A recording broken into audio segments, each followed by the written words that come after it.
Hello guys, welcome to study for civil services. देखिए, Jharkhand PCS का जो अभी एग्जाम होने वाला है 18 दिसंबर को 2016 को, उसके लिए हमने कुछ वीडियोस भी दिए हुए हैं आपको, जीके जीएस करंट अफेयर्स के।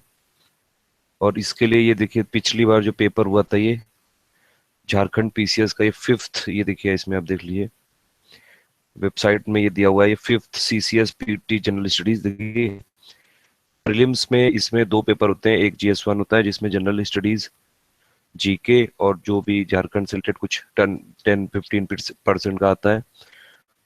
और प्लस अभी तक जीएस 2 में आती थी एप्टीट्यूड, लेकिन अब इसका सिलेबस चेंज हो गया। अब जीएस 2 में आएगा पूरा झारखंड का इतिहास, आंदोलन, मतलब पूरा झारखंड से रिलेटेड है। तो ये जीएस पेपर 1 जो है वो सेम ही रहेगा। इसमें हम पूरा ये पेपर 1 का सॉल्यूशन देखेंगे। पिछली बार का पेपर का, ये स्टेट एग्जाम में जनरली क्वेश्चंस रिपीट होते रहते हैं, तो इसमें हम देखेंगे 2013 के एंड पे वो हुआ था ये जेपीएससी यानी कि झारखंड पीसीएस का प्रीलिम्स, और उसका जीएस पेपर 1 है वो मैं अभी अपलोड कर रहा हूँ। जीएस पेपर 2 भी अगर आपको चाहिए होगा तो आप कमेंट कर दीजिएगा। 100 क्वेश्चन थे इसमें, और ये क्वेश्चन देख लिए। देखिए, कुछ करंट अफेयर्स वाले क्वेश्चन तो अभी रिलेवेंट नहीं होंगे, जीके वाले क्वेश्चन है और जो झारखंड वाले क्वेश्चन है वो काफी रिलेवेंट हो सकते हैं, रिपीट हो सकते हैं इसमें। और बाकी जितने भी इस साल के पेपर हुए हैं अपलोड किए हैं, आप उनको देखते रहिएगा। कई सारे क्वेश्चन शफल करते रहते हैं तो आएंगे जरूर। पहला क्वेश्चन है, in which modern day state the university of Vikramshila was located, यानी कि किस मॉडर्न डे के स्टेट में, जो भी इंडिया का मॉडर्न डे फॉर्म है, किस स्टेट में यूनिवर्सिटी ऑफ विक्रमशिला लोकेटेड है, वो है बिहार। फर्स्ट आंसर होगा सी, विक्रमशिला बिहार में। सेकंड है the art of Janata, the art of Ajanta was,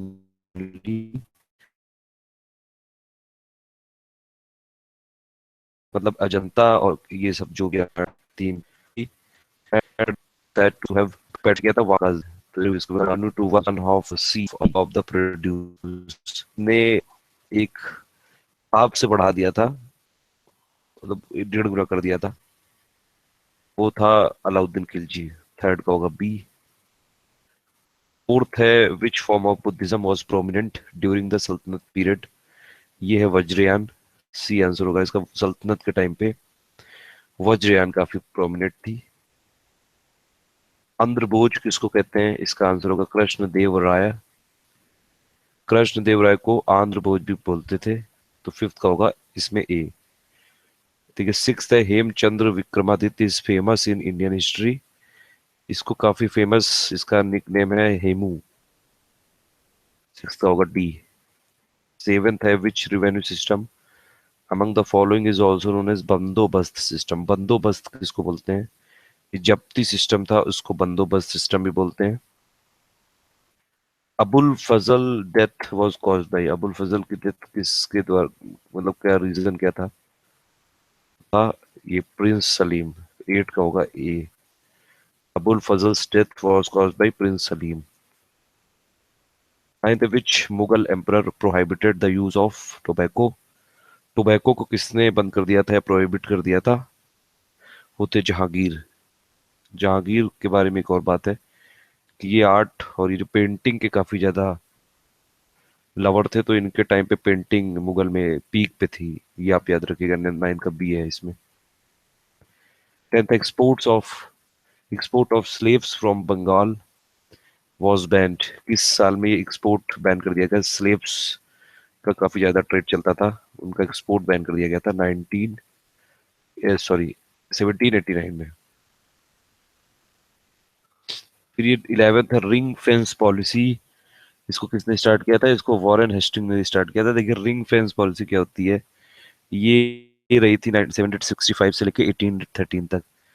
ये एक्चुअली क्या होता था कि जो भी अंग्रेज लोगों की जो भी ये फ्रंटियर्स होते थे, या फिर जो भी इनका कहीं भी अगर इनका स्टे होता था, तो इसके आसपास, मतलब जो भी इनकी फैक्ट्रियां होती थी उसके आसपास से रिंग बना लेते थे। मतलब ये एक स्टेट बफर क्रिएट कर लिया कि कोई भी अगर अटैक करेगा तो पहले इस बफर स्टेट पे अटैक करेगा, तब तक इनको पता चल जाएगा और फिर वो अपनी तैयारी कर लेंगे, तो इस पे डायरेक्ट अटैक नहीं हो पाएगा।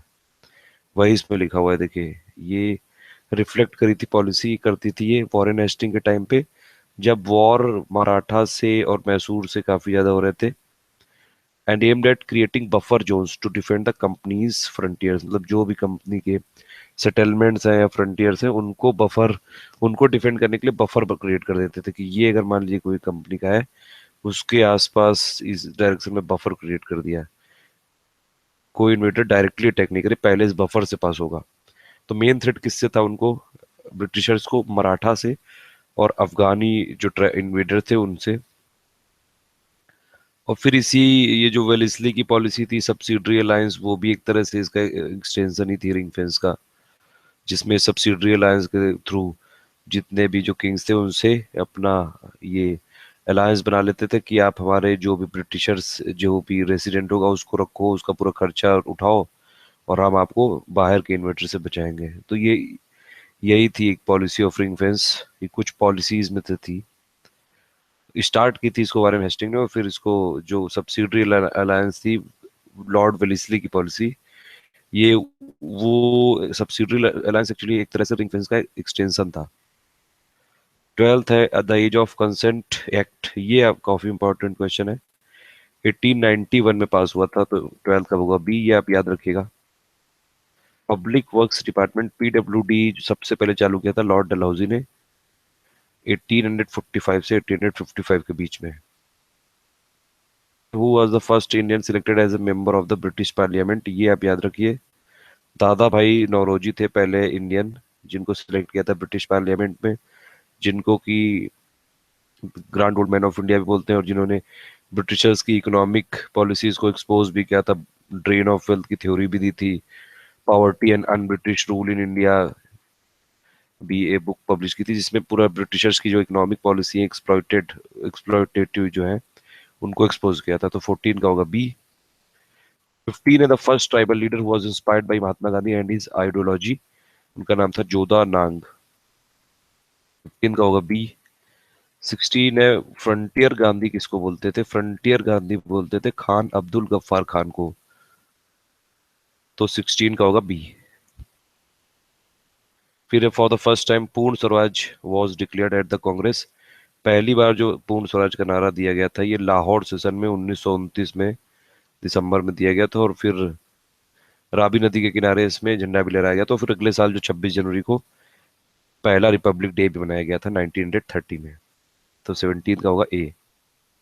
रॉलेट एक्ट, जिसको कि बिना वकील बिना दलील बिना अपील वाला एक्ट कहते थे, ये किसने पास किया गया था? Cartel the national and revolutionary activities. 18 का होगा बी।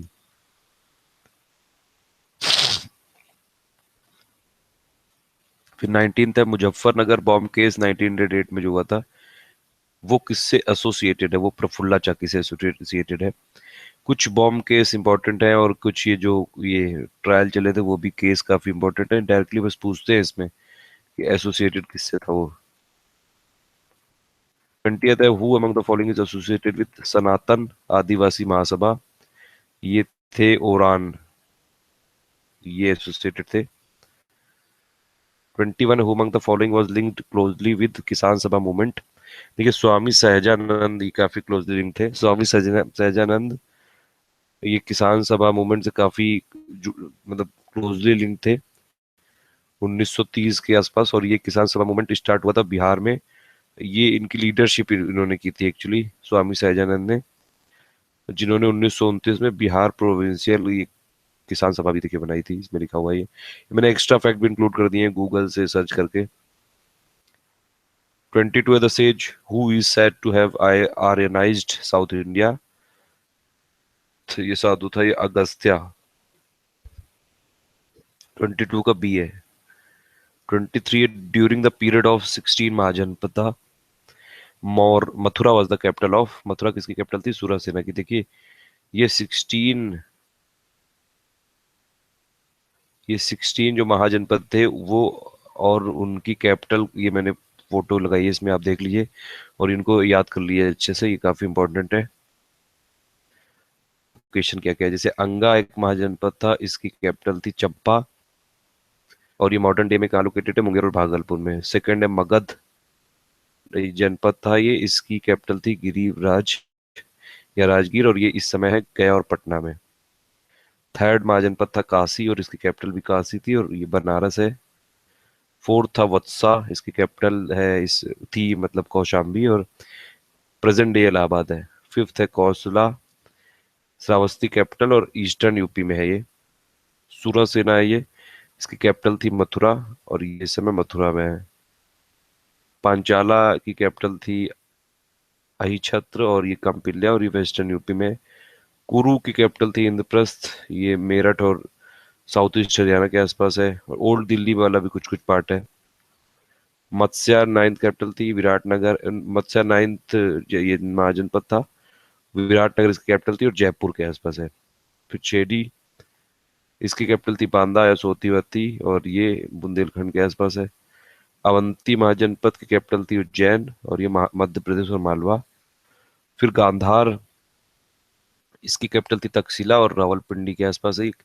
13 कम्बोज महाजनपद था, इसकी कैपिटल पूंचा, और ये राजौरी और हजरा के आसपास है। ये इस समय असमाका की कैपिटल थी पैथान, और ये गोदावरी के आसपास है। वाजी की कैपिटल थी वैशाली, और ये वैशाली में है। और मल्ला की कैपिटल थी कुशीनारा, और ये देवरिया और यूपी में है। तो ये कुछ ये 16 महाजनपद की लिस्ट है, उनकी उस टाइम पे कैपिटल क्या थी, और ये मॉडर्न डे में कहाँ लोकेटेड है, ये आप याद कर लीजिए अगर आप बिहार और झारखंड की पीसीएस के एग्जाम्स की प्रिपरेशन कर रहे हैं।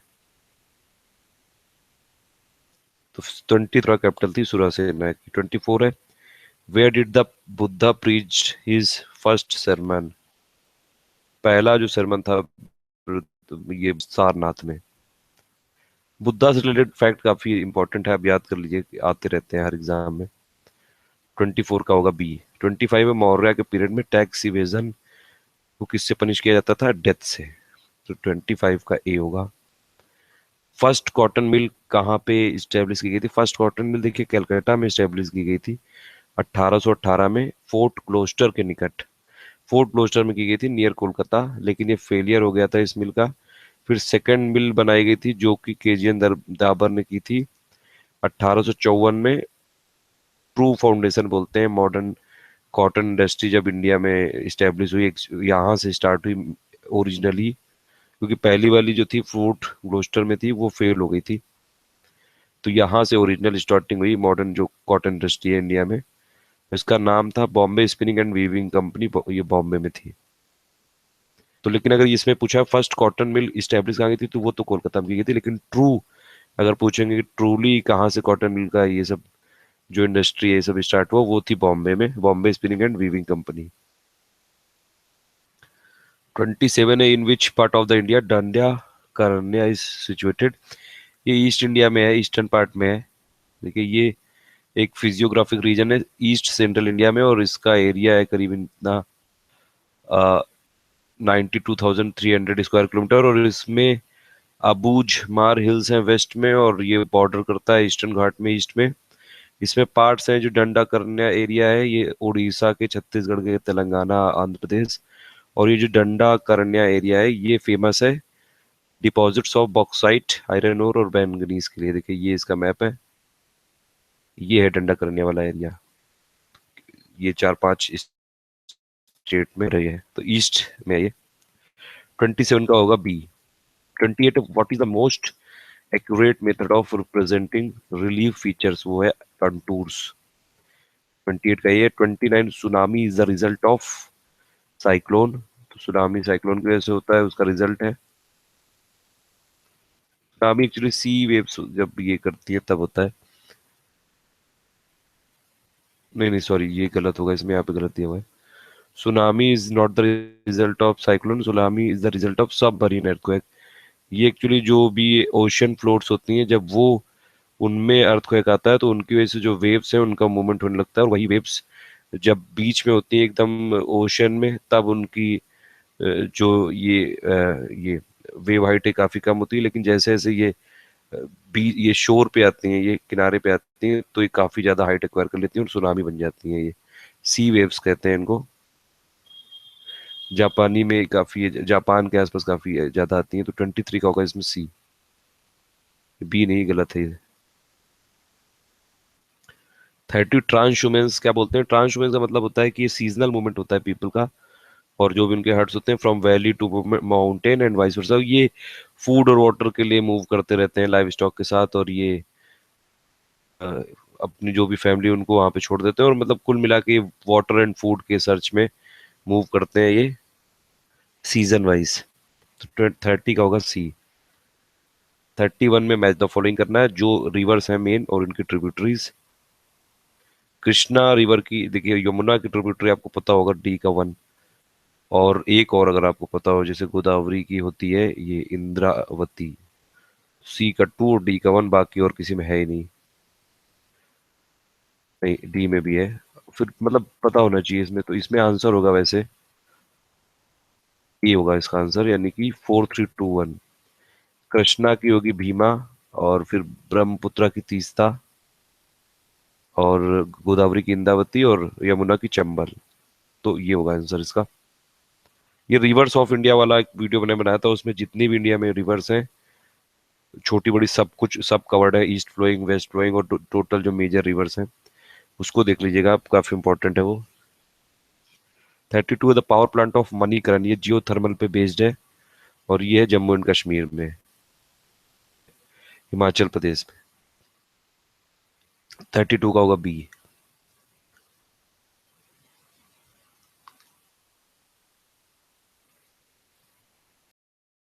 खंड पीसेस का जो पिछली बार प्लेन्स हुआ था, उसका हम पेपर देख रहे थे, पहला पार्ट देख लिया था।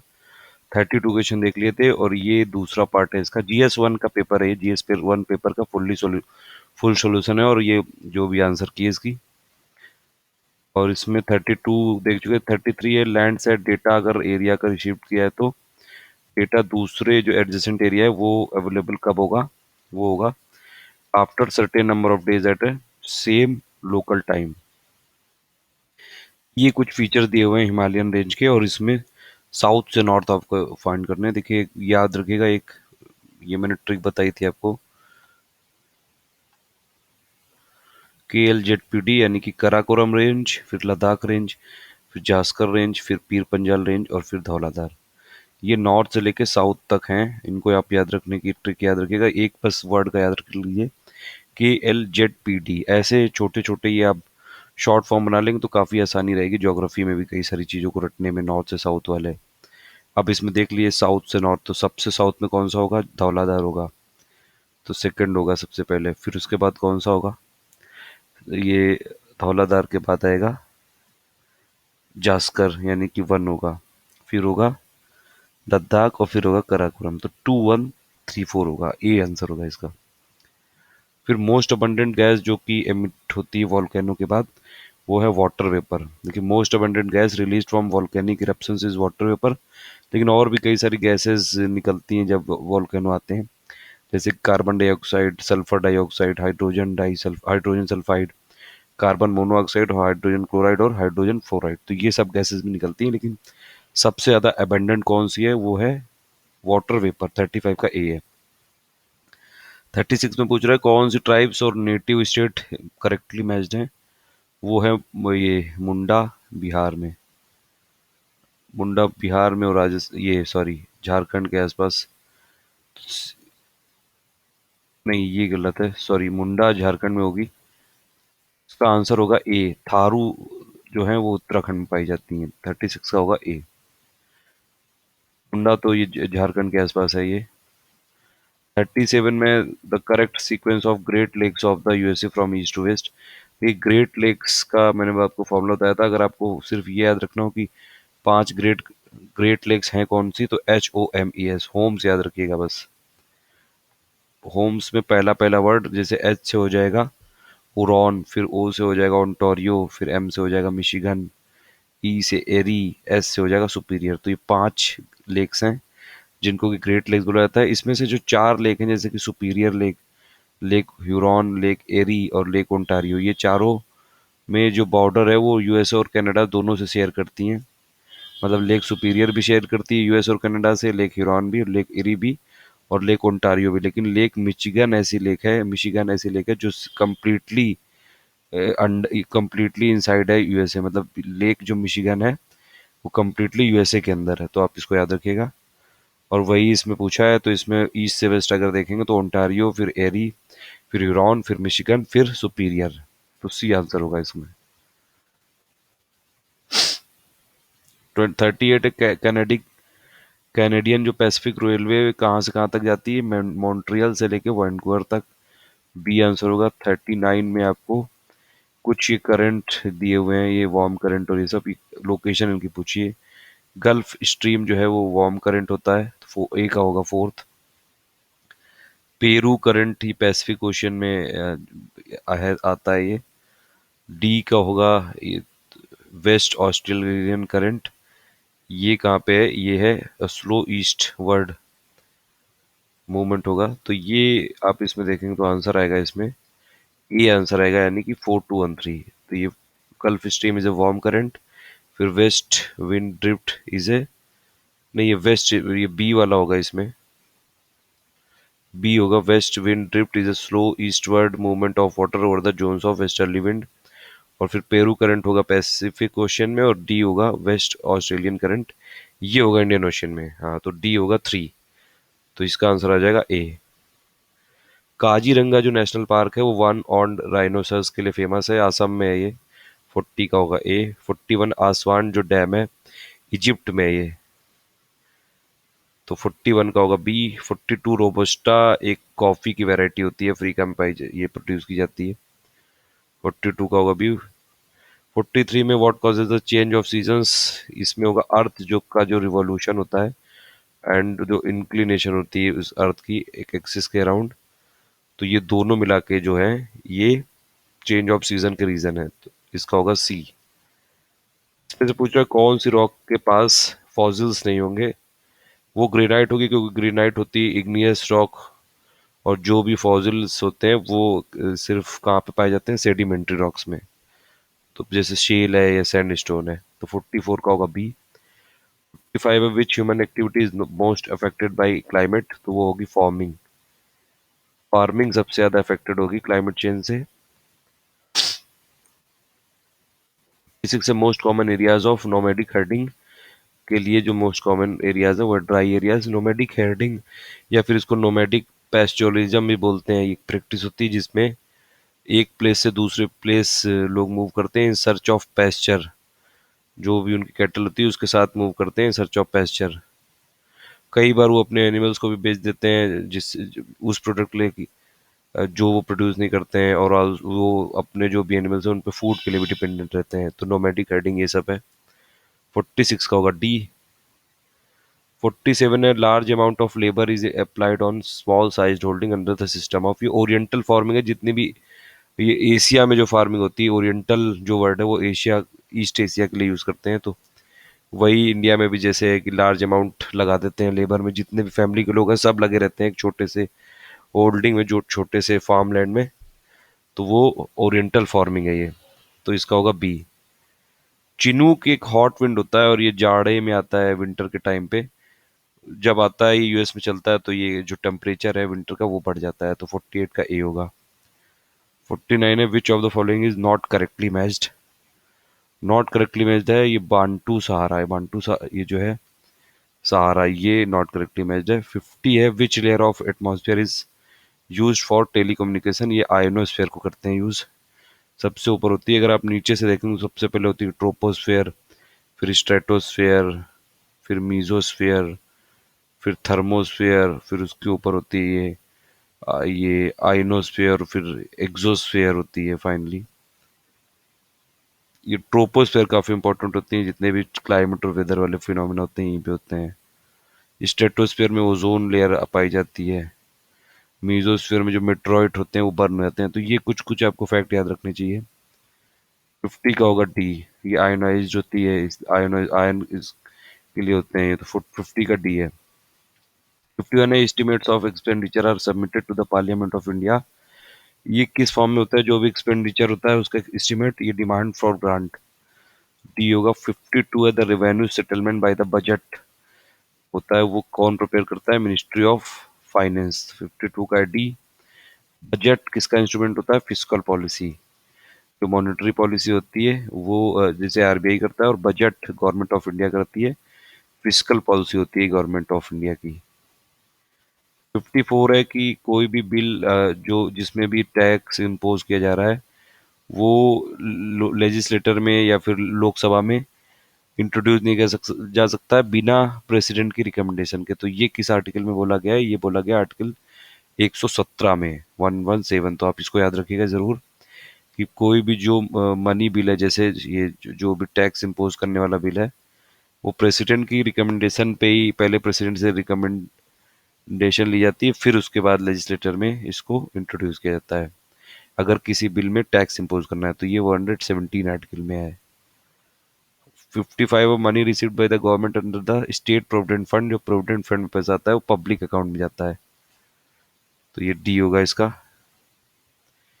56 the Indian parliament exercises control over the audit of the budget. ये ऑडिट ऑफ द बजट किसके थ्रू कंट्रोल करती है? Public accounts committee. 56 का बी है। 57 में इंडिया में सीट्स रिजर्व होती हैं वुमेन के लिए कहाँ पे? पंचायती राज बॉडीज में। 50% तो होती हैं और कई सारे स्टेट में तो 50% से ज़्यादा भी देते हैं। इसमें SC ST वाली को मिला के होती हैं। तो 57 का होगा ए। 58 है कि नेशनलिस्ट कांग्रेस पार्टी। ये देखिए इंडियन नेशनल कांग्रेस से टूट के बनी थी NCP, जिसके की अध्यक्ष हैं शरद पवार। तो ये कांग्रेस पार्टी से होगा। 58 का होगा बी।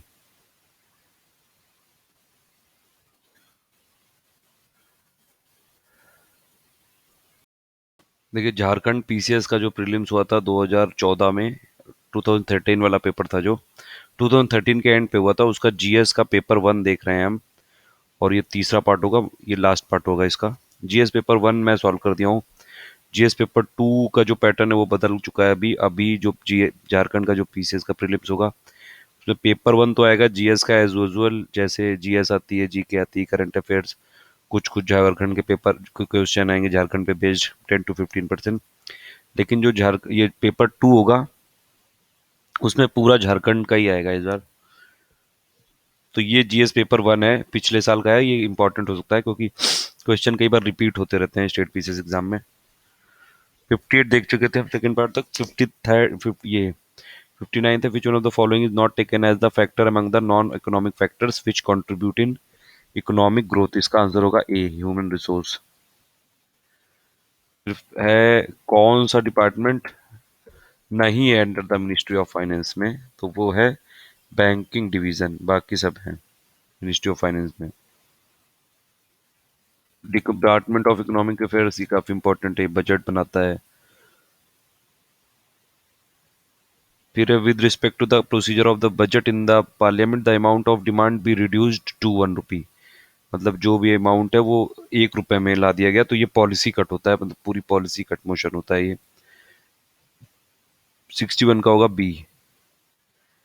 62 है कि theoretically if economic growth is conceptualized which one of the following is not usually taken into consideration। तो ये होगा अगर जो भी फाइनेंशियल एड मिल रही है वर्ल्ड बैंक से वो राइज कर जाए तो वो नहीं लिया जाएगा कंसिडरेशन में। तो बी होगा इसका। फिर कौन लॉ मिनिस्टर था first cabinet of post independent India? उस वो थे BR अम्बेडकर, भीमराव अम्बेडकर। 63 का डी होगा। ICDS स्कीम जो 6 साल तक के बच्चों के लिए होती है, ये माल न्यूट्रिशन को खत्म करने के लिए और उनकी डे केयर के लिए। तो वो कौन इम्प्लीमेंट करता है? वो women and child development, women and child welfare, जो नाम अभी चेंज हो चुका है, WCD हो चुकी है मिनिस्ट्री। तो ये इम्प्लीमेंट करती है। 64 का होगा डी। 65 है the industrial policy 1991 was criticized on a number of points, which of the following was not one of them। तो हर जगह क्रिटिसाइज की गई थी, नेग्लेक्ट ऑफ एग्रीकल्चर की वजह से क्रिटिसाइज नहीं की गई है। रंगाराजन कमेटी जो बनी थी डिसइन्वेस्टमेंट के लिए, वो गवर्नमेंट ऑफ इंडिया ने अपॉइंट की थी 1993 में। फिर ये इसमें पूछा है कौन सा जो है टैक्स वो मेजर पार्ट नहीं है या पार्ट नहीं है tax revenue of state government का? तो वो है कस्टम ड्यूटी। वो इम्पोर्ट और एक्सपोर्ट पे लगती है। वो जनरली वो सेंट्रल गवर्नमेंट के अंडर आती है, तो ये स्टेट गवर्नमेंट के अंडर नहीं आती है। 67 का सी होगा। 68 है वर्ल्ड कंज्यूमर राइट डे। ये मनाया जाता है 15 मार्च को। ये कुछ डेज हैं जो आपको याद रखनी चाहिए जितने भी स्टेट पीसीएस और एसएससी एग्जाम्स हैं। ये ब्रिक्स का मैं पूरा वीडियो आपको बना चुका हूँ ब्रिक्स के बारे में। साउथ अफ्रीका पहले ब्रिक था। ब्रिक ये BRIC यानी कि ब्राजील, रसिया, इंडिया, चाइना ने चालू किया था। फिर साउथ अफ्रीका ने 2010 में ज्वाइन किया था और 2011 के समिट में पार्टिसिपेट किया था। तो ये आंसर होगा इसका 69 का डी। 70 का होगा which commission advocated the establishment of a permanent inter council state inter state council called inter governmental council. इसकी रिकमेंडेशन दी थी सरकारिया कमीशन ने सेंट्रल और स्टेट के रिलेशंस के लिए जो बनाई गई थी। तो 70 का होगा बी। 71 है as a part of right to freedom which one of the following does not form part of freedom to assemble peacefully and without arms. ये ए वाला नहीं है, इसमें से बाकी सब है। Assembly must be peaceful. People who assemble should not bear arms. State can make a law imposing reasonable restrictions on the exercise of this right. 71 का ए नहीं होगा। ए मतलब अंडर ये राइट टू फ्रीडम नहीं है, बाकी सब है। 72 में name the chairman of law commission जिसने 1/3 ऑफ द, जिसने बोला था कि जो भी जजेस हों एक हाई कोर्ट में वो 1/3 इसमें से दूसरे स्टेट से हो, ये बोला था HR खुराना ने। ये इनकी चेयरमैनशिप में लॉ कमीशन ने एडवोकेट किया था। 73 में देखिए प्रेसिडेंट ऑफ इंडिया होता है, वो अपना रेजिग्नेशन सबमिट करता है वाइस प्रेसिडेंट को, और वाइस प्रेसिडेंट करते हैं प्रेसिडेंट को। दोनों आपस में खेलते हैं मतलब। 73 का होगा बी। 74 है how long can the vice president act as a president when the president can not perform his duties for reasons of death, reason resignation, removal और अदरवाइज। एक वाइस प्रेसिडेंट मतलब कितने दिनों तक प्रेसिडेंट बना रह सकता है? जब प्रेसिडेंट अपनी ड्यूटीज परफॉर्म नहीं करता है because of death, resignation, removal. वो 6 महीने तक का टाइम होता है, उसके अंदर जो भी है इलेक्शन कमीशन को इलेक्शन करा के और नया प्रेसिडेंट का चुनाव करना होता है। 75 में अगर एक ऑर्डिनेंस लाया गया तो उसको कितने, जब पार्लियामेंट अगर जब भी सेशन स्टार्ट हो जाएंगे तो उसके कितने वीक के अंदर उसको, कितने टाइम के अंदर उसको पास कराना होता है एक्ट में? वो है 6 वीक्स के अंदर। ऑर्डिनेंस वही, जब तक जब कोई सेशन नहीं होता है तब वो ऑर्डिनेंस का फॉर्म ले लेता है कि गवर्नमेंट उसको किसी तरह इम्प्लीमेंट करा सके, और फिर उसको 6 वीक्स के अंदर जब भी सेशन चालू होता है 6 वीक्स के अंदर कराना पड़ता है। 75 का होगा इसीलिए बी। कैथोलिक चर्च कब स्टेब्लिश किया गया था रांची में? ये 1909। ये कुछ क्वेश्चन है रांची से रिलेटेड यानी झारखंड से रिलेटेड। ठीक है, इसमें 10 to 15% आते हैं झारखंड से रिलेटेड क्वेश्चंस। जितने भी स्टेट पीसेस होते हैं उसमें 10 से 15 या 20% तक रहता है स्टेट का, बाकी कॉमन होता है। हाईएस्ट वाटर वॉल झारखंड का पूछ रहा है जिसमें कि वाटर जो है वो फॉल करता है 100 मीटर की हाइट से, वो है हुंड्रू। 77 का होगा बी। कितनी टाइप की क्रॉप झारखंड में प्रोड्यूस की जाती है? 3 टाइप की। मेन लीडर कौन था सिंहभूम रीजन का 1857 के रिवॉल्यूशन में? वो थे राजा अर्जुन सिंह। आप याद रखिएगा, सिंहभूम रीजन के जो मेन लीडर थे वो थे राजा अर्जुन सिंह 1857 की क्रांति में। तना भगत मूवमेंट चालू हुआ था अप्रैल 1914। ये लोग जो थे तना भगत, ये एक ट्राइबल कम्युनिटी है झारखंड में, और इन्होंने जो टैक्स इम्पोज किया था ब्रिटिशर्स ने उनको अपोज किया था और एक सत्याग्रह किया था। इवन गांधी जी से पहले इन्होंने सत्याग्रह किया था। इसको तब बोलते थे कुरुख धर्मा, और कुरुख का मतलब होता है ओरिजिनल रिलीजन ऑफ द ओरांस। और ये जो मूवमेंट था ये एंटी जमींदारी था, एंटी मिशनरी था, एंटी ब्रिटिश था। और तना भगत जो होते हैं ये फॉलोअर्स होते हैं महात्मा गांधी के, और वो बिलीव करते हैं अहिंसा में यानी कि नॉन वायलेंस में। 80 का होगा सी।